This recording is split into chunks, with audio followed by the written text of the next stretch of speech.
Classes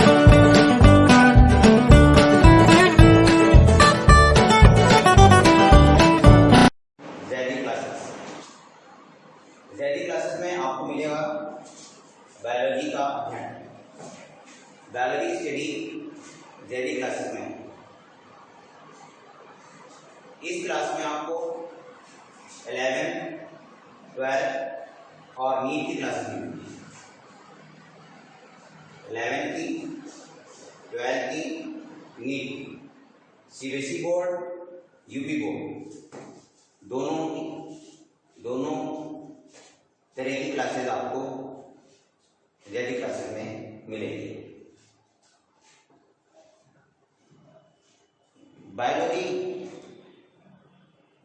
biology branch science के अंतर्गत आती है ना।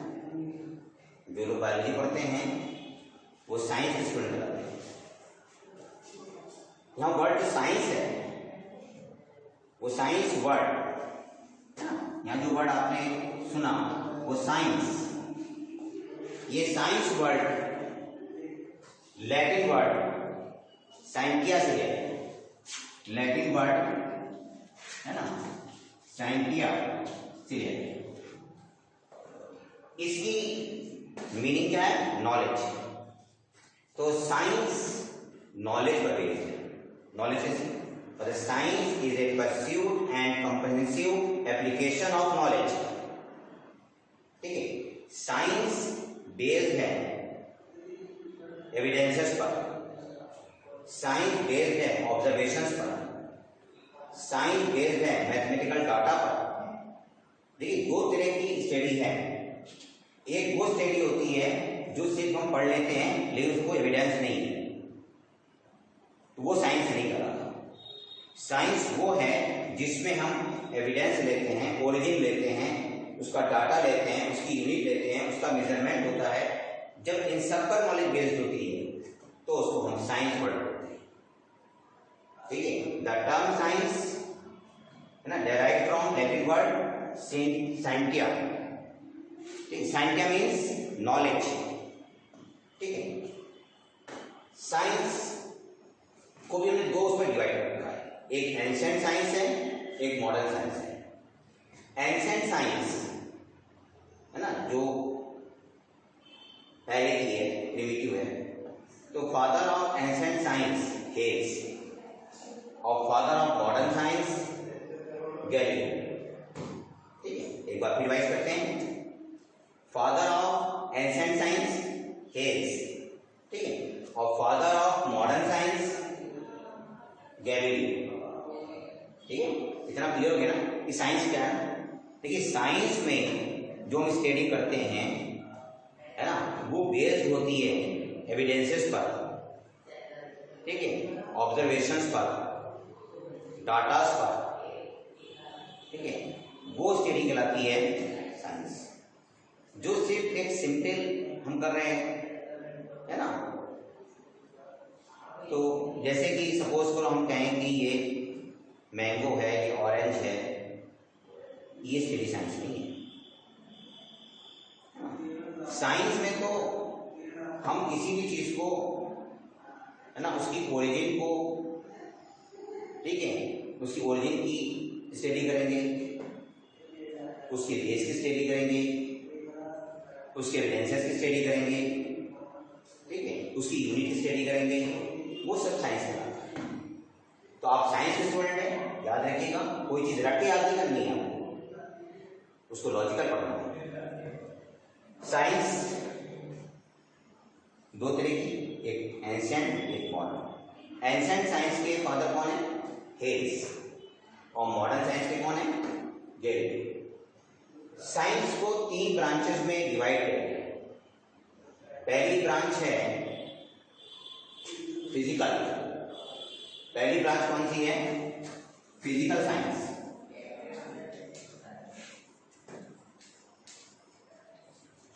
और दूसरी है अर्थ साइंस। और तीसरी है, पहली होगी फिजिकल साइंस, दूसरी अर्थ साइंस, और तीसरी है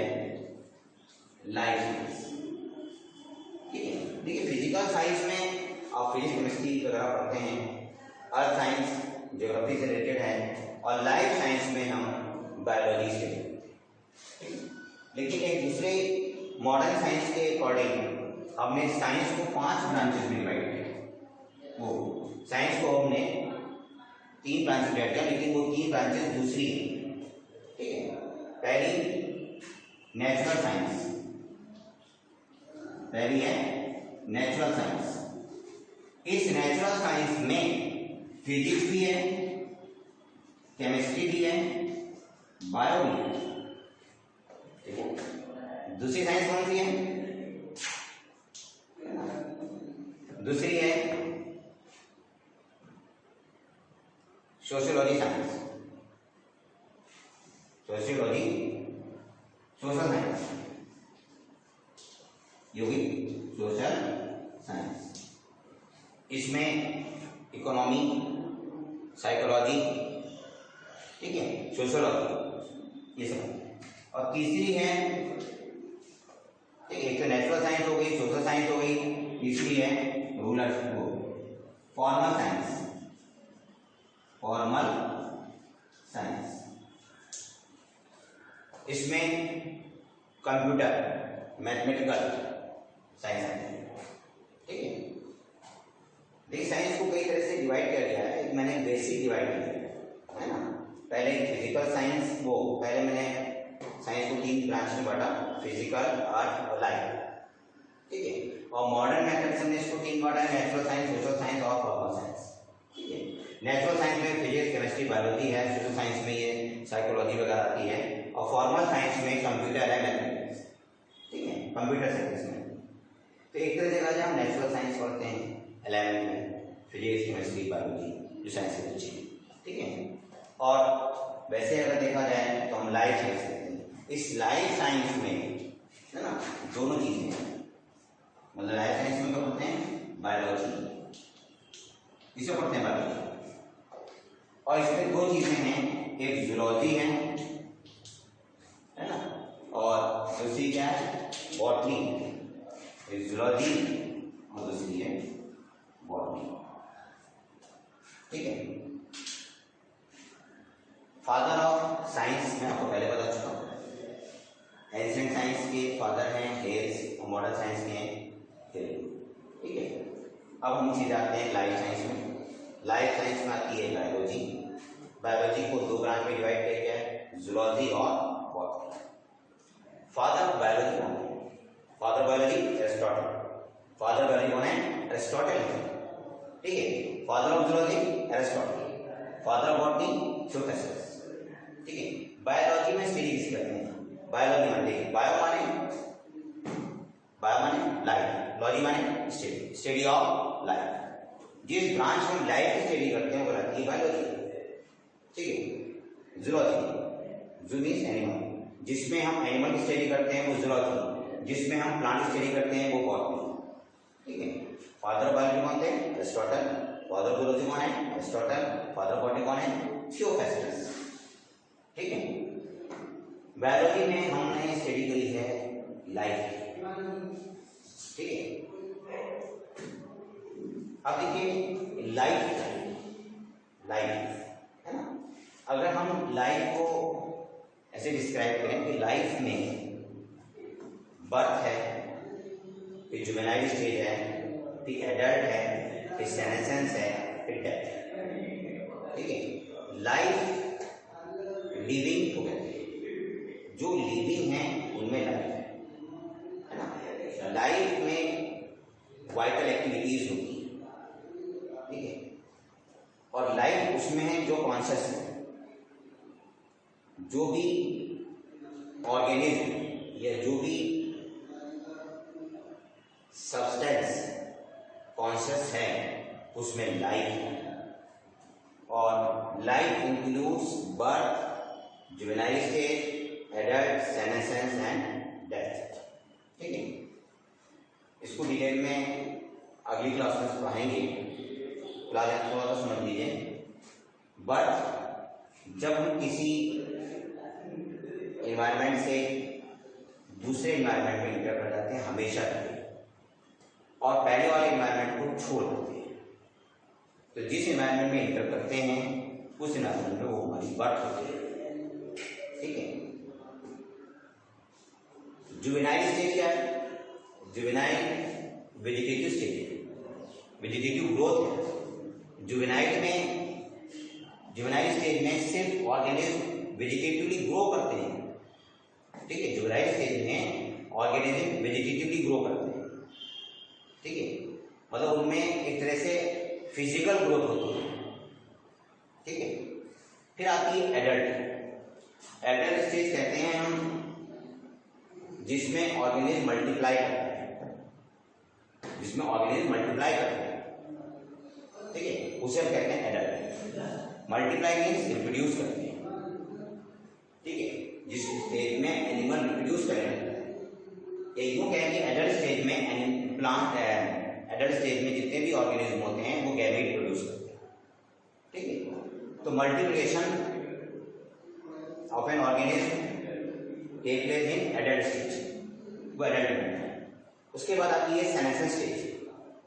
सेनेसन स्टेज में क्या होता है कि वाइटल एक्टिविटीज धीरे धीरे रिड्यूस होने लगती है। ठीक है। ऑर्गन्स, वाइटल ऑर्गन्स एट्रोफी करने लगते हैं, मतलब वाइटल ऑर्गन्स भी क्या होते हैं? रिड्यूस होने लगते हैं। ठीक है। और फिर लास्ट में डेथ। डेथ किसे कहते हैं? डेथ में वाइटल एक्टिविटीज स्टॉप हो जाता है। ठीक है। जब वो लिविंग होता है कोई भी ऑर्गेनिज्म, उस समय एनर्जी को एटीपी के फॉर्म में यूज करता है। जब डेथ हो जाती है तो एनर्जी खत्म हो जाती है। ठीक है। जब डेथ हो जाती है तो कॉन्शियसनेस, जो मेन कैरेक्टर है लिविंग का, वो खत्म हो जाता है, उसमें कॉन्शियसनेस नहीं है। ठीक है। वो डेथ है। ठीक है। डेथ में भी कॉन्शियसनेस नहीं है। ठीक है। तो आपने भी सब लाइफ को स्टडी किया थोड़ा सा, व्हाट इज लाइफ। लाइफ में एनर्जी को एटीपी के फॉर्म में यूज करते हैं।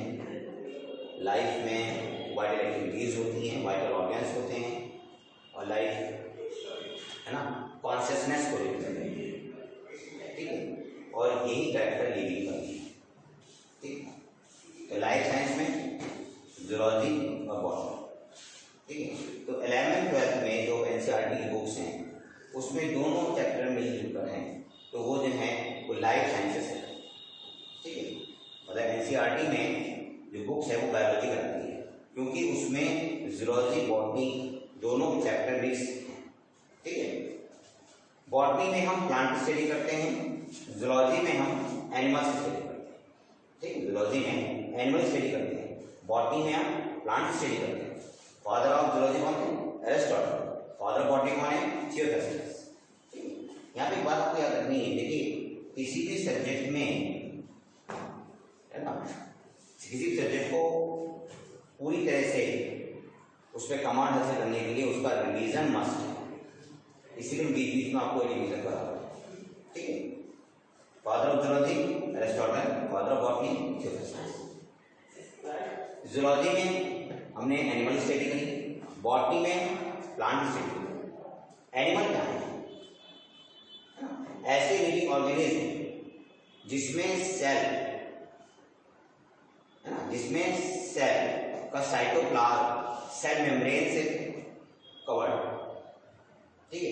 या जिनमें सेल मेम्ब्रेन पाई जाती है वो एनिमल्स हैं। जिनके साइटोप्लाज्म में छोटी छोटी वैक्यूला तो होती नहीं, या होंगी तो छोटी होगी, वो क्या है? एनिमल। बॉटनी में सेल वॉल पाई जाती है जो सेलुलोज से बनी होती है। ठीक है। और सेल के अंदर एक लार्ज वैक्यूल होती है ना, तो वो बॉटनी है। ठीक। वो प्लांट, जैसे एग्जाम्पल मेरे एक सेल बना लीजिए, इस सेल बनाएंगे, इस सेल के अंदर मान लीजिए ये इसका न्यूक्लियस है। ठीक है। और इसमें एक लार्ज वैक्यूल है, बड़ी सी ये वैक्यूल है। तो ये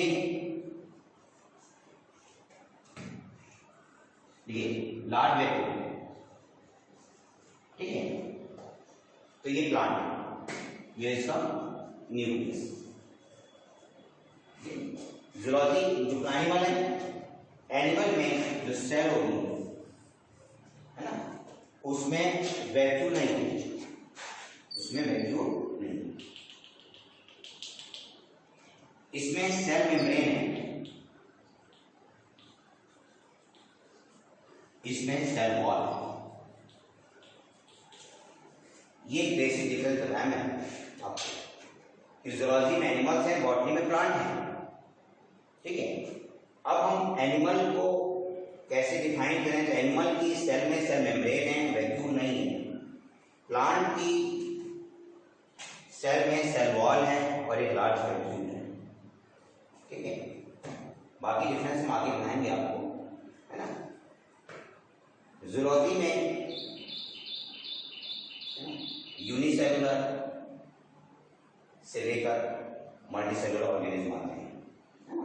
ऐसी बॉटनी में भी है, यूनिसेलुलर से लेकर मल्टीसेलुलर तक आते हैं, ठीक है। तो दो ब्रांचेस हो गई बायोलॉजी की, एक जूलॉजी हो गई, एक बॉटनी हो गई, ठीक है। जूलॉजी है और एक बॉटनी है। जूलॉजी में हम एनिमल स्टडी करते हैं, बॉटनी में हम प्लांट स्टडी करते हैं, ठीक है। ये मैंने आज आपको एक छोटा सा बेसिक नॉलेज की है ना, कि साइंस है और साइंस की ब्रांचेस कौन कौन सी हैं, और लाइफ साइंस में क्या आता है, बायोलॉजी आता है, ठीक है, और बायोलॉजी में जूलॉजी और बॉटनी है, ठीक है। लिविंग और नॉन लिविंग, है ना, क्योंकि हम लाइफ साइंस पढ़ रहे हैं, तो लाइफ साइंस क्या होता है, लिविंग। तो लिविंग और नॉन लिविंग से हम डिफरेंशिएट कैसे करेंगे, ठीक है। देखिए, कभी भी ध्यान रखिएगा कि नॉन लिविंग कभी लिविंग नहीं होता। आप ये पढ़ते हैं कि virus are connective link between the living and non living.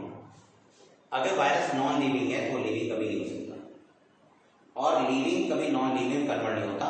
Living की डेथ होती है, लिविंग की डेथ होती है, ठीक है। नॉन लिविंग कभी लिविंग नहीं बनता, ठीक है। नॉन लिविंग कभी लिविंग नहीं बनता, ठीक है।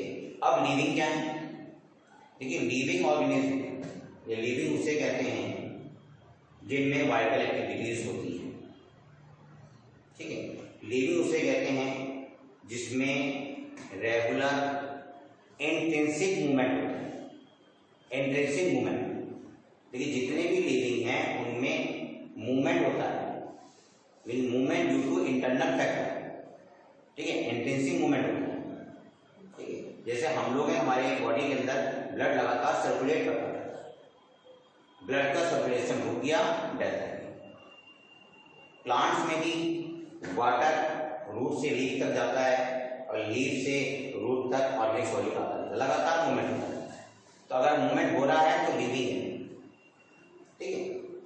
साइटोप्लाज्म लगातार मूव करता है, लिविंग है। लेकिन बैक्टीरिया का साइटोप्लाज्म मूव नहीं करता, वो एक्सेप्शन है, ठीक है। तो लिविंग में मूवमेंट होता है, लेकिन मूवमेंट कैसा होता है, इंटेंसिव फैक्टर। दूसरा कैरेक्टर आता है, लिविंग में वाइटल एक्टिविटीज होती है, ठीक है। लिविंग में जो लिविंग का मेन कैरेक्टर है, जिसका कोई एक्सेप्शन नहीं है, वो कॉन्शियसनेस है। Living are conscious, living conscious होते हैं, ठीक है। लिविंग रेस्पॉन्स करते हैं एक्सटर्नल फैक्टर के, है ना, अगेंस्ट लिविंग के होते हैं रेस्पॉन्ड, ठीक है। तो लिविंग समझ में आ गया ना आपको। लिविंग में क्या है, वाइटल एक्टिविटीज हैं। अब वाइटल एक्टिविटीज कौन कौन सी हैं, ठीक है, शॉर्ट में समझाते हैं आपको। देखिए, लिविंग में रेस्पिरेशन है, वाइटल एक्टिविटी। रेस्पिरेशन क्या है, रेस्पिरेशन में रेस्पिरेटरी सबस्ट्रेट, है ना, ऑर्गेनिक कंपाउंड, रेस्पिरेटरी सबस्ट्रेट का ब्रेकडाउन होता है और एनर्जी एटीपी के फॉर्म में बनती है, उसे रेस्पिरेशन कहते हैं, ठीक है। एक्सचेंज ऑफ एयर बनी रहती है। रेस्पिरेशन में क्या होता है, रेस्पिरेशन में रेस्पिरेटरी सबस्ट्रेट का ब्रेकडाउन होता है और उससे जो एनर्जी निकलती है, एनर्जी एटीपी के फॉर्म में बनती है, उसे रेस्पिरेशन कहते हैं, वाइटल एक्टिविटी। लिविंग में एस्पिरेशन होती है।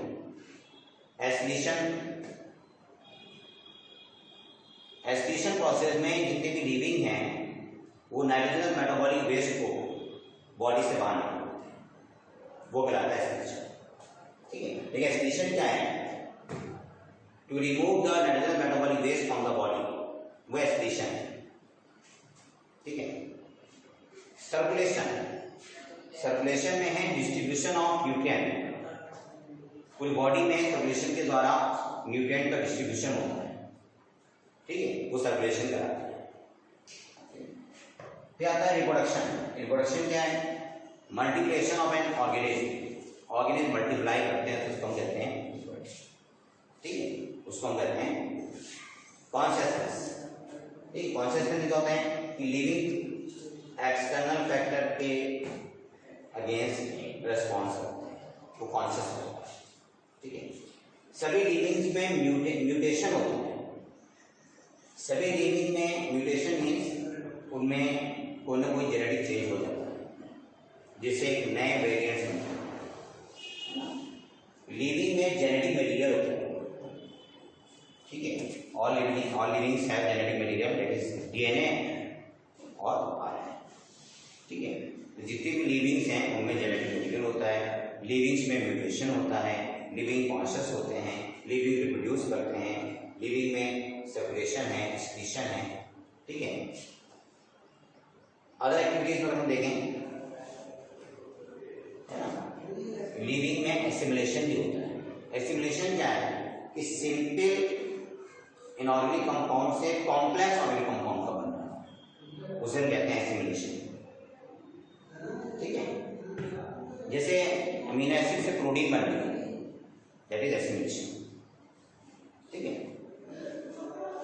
तो मैंने आपको थोड़ा सा डिफाइन किया यहाँ पे लिविंग, लेकिन एक बात याद रखना, कभी भी नॉन लिविंग लिविंग नहीं होता, और लिविंग की डेथ होती है, लिविंग नॉन लिविंग चेंज नहीं होता। तो जो आप वायरस पढ़ते हैं कि वायरस आपका connective link between living and non living, वो सही नहीं है। जब वायरस फ्री स्टेट में होते हैं तो डॉर्मेंट होते हैं, नॉन लिविंग डॉर्मेंट होता है, क्योंकि नॉन लिविंग तो वो लिविंग होता ही नहीं है ना, वायरस किसी में आते हैं वो डॉर्मेंट स्टेट में। ठीक है, ये मैंने आपको इंट्रोडक्शन क्लास दी है ना, मेरे और लेक्चर्स में आप 11th के और 12th के और नीट की क्लासेस आपको मिलेंगी। हमारा एम ये होता है कि स्टूडेंट्स को बायोलॉजी टिप्स पर याद करें, टिप्स पर। ठीक है, इतना उसे समझा दो कि उसे दोबारा अपने आप पढ़ना ना पड़े, उसे याद हो जाए, उसका इंटरेस्ट पैदा हो। अगर आपका इंटरेस्ट पैदा हो गया सब्जेक्ट में तब मैं सक्सेस हूँ, और आपका इंटरेस्ट पैदा नहीं हुआ तो सक्सेस नहीं। तो अगर आज हम इसको थोड़ा सा रिवाइज करते हैं, हमने साइंस लिया था, नहीं साइंस को लैटिन वर्ड साइंटिया से लिया गया है, इसका मतलब होता है नॉलेज। साइंस की ब्रांचेज हैं, फिजिकल है, अर्थ है, लाइफ साइंसेज है, और लाइफ साइंसेज में आपने जूलॉजी बॉटनी है। हमारा टॉपिक जो है वो लाइफ साइंसेज में आता है, हम आपको अपनी क्लासेस में बायोलॉजी स्टडी कराएंगे।